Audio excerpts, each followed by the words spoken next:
did you let your boys discover Star Wars on their own, or was it one of those things that was always a part of their life?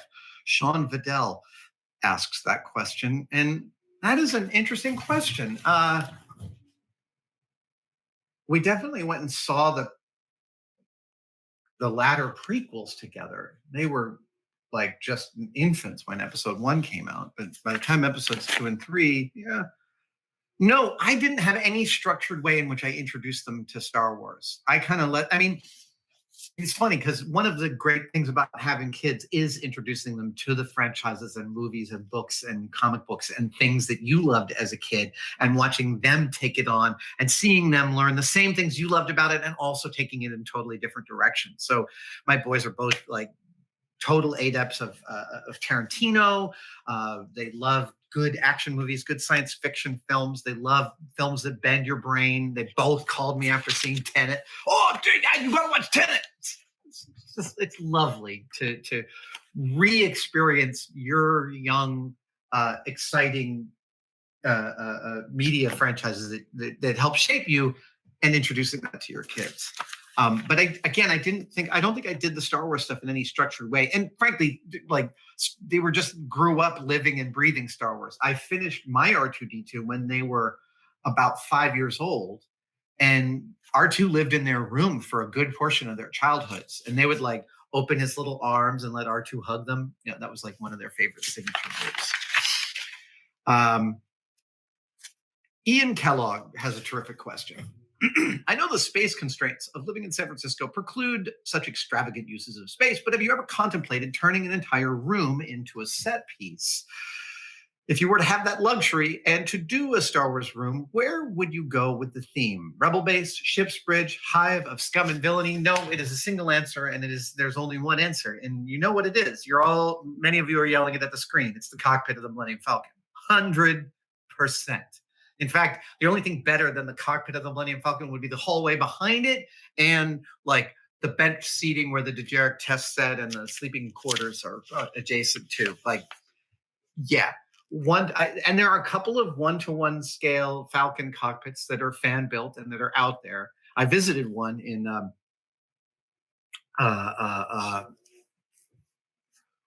where was it? Alabama. Sorry.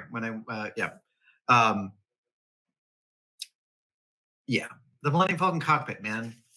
That's to me like every cockpit I've ever built, whether it's like for a movie or like the Friendship 7 Mercury cockpit that we replicated a few years ago.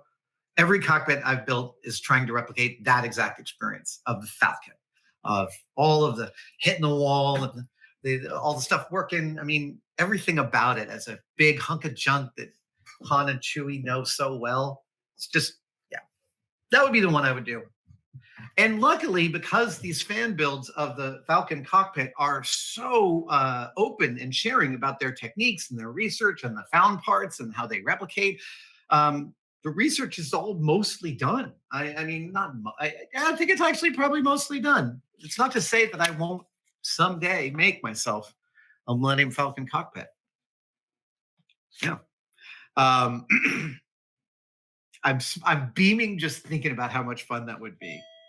I think it's one of my package deliveries. Let's see here.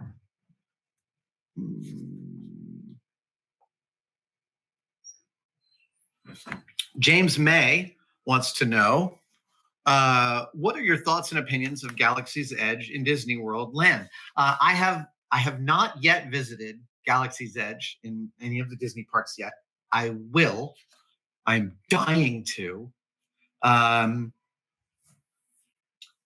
What environment, area, planet from Star Wars universe would you like to recreate as a real space for fans to explore? Well, again, Millennium Falcon and like Mos Espa, the Cantina, and what they did with Galaxy's Edge was tremendous, is tremendous. The level of immersion that fans can attain there is almost without equal. I mean, and if I'm understanding this correctly, the sea change was in, and again, I might be getting this wrong since I don't traffic in this world, but I think that this is how it's been explained to me, that the Harry Potter world was a big sea change in terms of immersive amusement park type theme park environments, where they replicated tens of thousands of pieces of the Harry Potter universe. And you were literally in the sets that they used for the films converted into this space. So you were really visiting the real thing. What you saw in the film, that was what you were seeing. And Galaxy's Edge is like tens of thousands of replicated pieces. And I have lucky enough to talk to and know several of the artisans that supervised and built a lot of that stuff. Their excitement and pride over their work is palpable when you talk to them, and well deserved. And like I said, I'm dying to get there, because there is something. I would not be nearly as interested in visiting an imperial space as a rebel space. The chock-a-block nature of the rebel aesthetic in the Star Wars universe is totally like, look around you, look around me. That is my jam. Do they still have problems with people going to those things in cosplay, like in full costume? No, they let people show up in costume-ish. Yeah. See, this is the one area where it gets a little bit fuzzy, because like that's the only thing I would want to do is put on various Star Wars costumes and keep going back to Galaxy's Edge. I'm pretty certain that the Harry Potter and Star Wars are just the beginning of a really interesting shift in immersive places for fans to really experience the franchises that they love. And that being said, I think that there's also going to be more exploration from the amusement parks about letting fans have a deeper interaction with this stuff. I don't know what that exactly means, but I know that the fans want it, and that's enough for me to know that eventually someone's going to meet that need, and that's awesome. That's fantastic. Fandom is. It's just so delightful and so inspiring. I was just having this image in my head of all those kids dressed up as Harry Potters going to each of the book launches each time one of the books came out. And then I've seen pictures of kids walking into Harry Potter's world. I've seen, the Rey who was walking around Galaxy's Edge, giving the Rebel tapes to every. I mean, just like. Injecting us as fans, finding ways and spaces and communities in which to be able to inject ourselves into the narratives that meant so much to us. It's just a delightful, virtuous cycle. And my full kudos to Lucasfilm, LucasArts, Disney in general for being so supportive of the fandom. We live in this weird age where corporations are continually working on total control over their brand and any discussion of their brand, and they brook no critique, and people get crazy and send cease and desist letters. One of my favorite websites, TechCrunch, covers this extensively. And American corporate culture is idiotic about copyright and fair use. They are, in general, by and large, idiots about fair use. I'm just saying that outright. You know who I'm talking about. Sorry about that, Norm. But Lucasfilm really seems over the years to deeply understand their fans' love and where that love can be directed and fomented and welcome into the fray. And I really like, my hat is off to Lucasfilm for that. Let's see here. David Martin asks a great question. He says, if you hadn't done Mythbusters, do you think you would have stayed at ILM or moved on? It is an interesting question. And of course, because that wasn't a timeline I lived through, I don't know. But I have an idea. I will tell you that I got to work, I started working at ILM in 1998. I worked on episode 1 and 2, Space Cowboys, AI, Terminator 3, Galaxy Quest, a few other small films. We actually, my friend John Duncan built, while I was working on Topoka City, he built the underside of the bleachers from the Quidditch match, a set extension for the first Harry Potter film. And after about 4 years there, around about 2002, I'll tell you, I started to feel like I started to feel like I had achieved my bucket list in the model shop. I'd like worked on a bunch of different kinds of models that I'd always wanted to work on. And I really, really liked working directly with effects directors like John Knoll and Dennis Murin. And I really liked working with the art department people like Peter Rubin, Alex Laurent. All those guys were amazing. And as a model maker and a model supervisor, my I think one of the things that made me valuable is I really liked to know what the big picture was. And I liked knowing how what I was building fit into the big picture, because frequently that would allow me to make key decisions that I might not have the art director or effects director at my disposal to ask, but because I knew the big picture, I would know the choices to make. So I kind of naturally accreted to a supervisory type of consciousness because I liked knowing how this all went together. And I had started to imagine that if there was a track at ILM to become an effects director, that was definitely really interesting to me, because being an effects director and like Dennis Murin or John Knoll or eventually my friend Dave Fogler, um,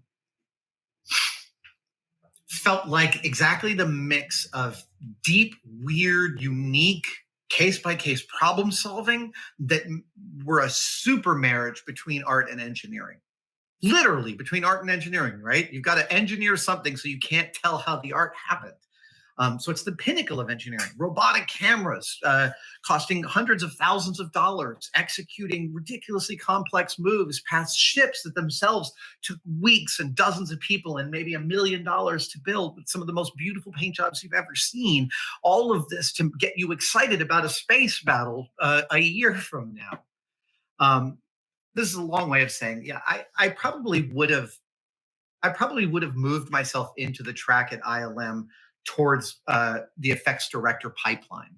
And eventually, my good friend Dave Fogler, one of the best model makers I've ever met, is an effects director. He was the effects director on the last Transformers film and did a ton of the modeling on all of the transitions of the Transformers, those transformations of the Transformers in all the films are those films to me. Absolutely, mechanically, gorgeous. And Fogler did that. So shortly after I left, ILM started its move from San Rafael to the Letterman complex in at the Presidio in San Francisco. And they also started offering model makers a chance to learn the ropes of being a CG artist. And many of my colleagues at ILM went on to do that. John Goodson and Steve Walton and many others took advantage of that training and became super accomplished digital artists. I probably would have done that too. Yeah, without a doubt. Uh, and then Mythbusters showed up and jumped into a different timeline. But it's like, obviously, what I love about special effects is the fact that it's problem solving, right? It's always problem solving, and problem solving weird things that no one needs to ever know again how to do. So you end up with this weird set of one-off occasions of ways in which you've achieved something. And effects direction is like that on steroids. I want you to think about this. Remember Close Encounters of the Third Kind. Remember those beautiful shots of the storm clouds rolling in over the Midwestern landscape that the movie takes place on. So those storm clouds were filmed by taking a fish tank full of water, putting a ton of salt in it. So you had a layer of heavy salt water, and then carefully pouring fresh water onto the highly saturated salt water. So you had a bifurcated layer of heavy water and lighter water. And then they injected paints into the water, and the paints would go through the fresh water, but stop at the salt water. And that would give you what looked like appropriate cloud cover. That, yeah, man, that's like the kind of stuff they were doing in the 70s and the early 80s is so hand hewn and use no digital anything whatsoever. That is like, I get so excited thinking about that. And then, Jon Favreau, when he started doing Zathura and then Iron Man, he loves the practical effects, right? Because we all grew up on those. John and I are, I think, born within a couple months of each other. And yeah, like, the handmade nature of that problem solving just thrilled me. And to be honest, if I'd become an effects director, I'd probably be pushing for practical effects wherever I could. Thank you, David, for that awesome question. Thank you guys so much for watching that video. If you'd like to further support us here at Tested, one of the best ways you can do it is through a Tested membership. And there's a link below as to the various levels of Tested membership, but it's so much more than just exclusive videos. There are exclusive videos, but there are also live stream Q&As. And the thing that I love most about the Tested members is the interactivity, the wonderful communication between not just me and Tested members, but our whole Tested team. Every single day it feels more and more like a community just devoted to the joys of making things. So join yourself up and become one of us.